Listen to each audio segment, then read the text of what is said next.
अध्यक्ष शंकर गायकवाड, आज आम्ही चिकरडे येथील बसस्थानक चौकामध्ये रस्ता रोको आंदोलन केलेलं आहे बार्शी धाराशिव रस्त्यावर।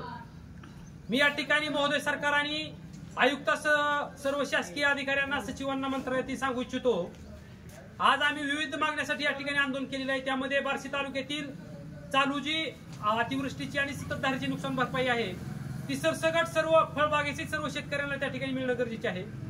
दुसरी मागणी म्हणजे पूर्वी जसं पीक विम्याचे वैयक्तिक पंचनामे करून नुकसान भरपाई दिली जात होती, तसं सॅम्पल सर्व्हे न करता वैयक्तिक त्या ठिकाणी पंचनामे करून नुकसान भरपाई मिळाली पाहिजे।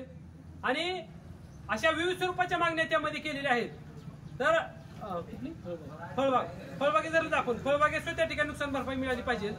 अशा विविध सर्व मागण्या घेऊन आज आम्ही या ठिकाणी आंदोलन केलेलं आहे। महोदय सरकार आणि मंत्र्याला सांगू इच्छितो, जर 2023चा खरीप रब्बीचा आणि चालूचा खरीपाचा पीक विमा जर लवकर 10 दिवसाच्या आत नाही भेटला तर आम्ही तुमची दिवाळी आमचा शिमगा म्हणजे आम्ही सर्व मंत्र्यांच्या घरासमोर बंब आंदोलन करणार आहोत आणि आयुक्त कार्यालयासह पीक विमा कंपनीच्या सर्व राज्यस्तरीय कार्यालयावरती त्या ठिकाणी विविध स्वरूपाची आंदोलने करणार आहोत।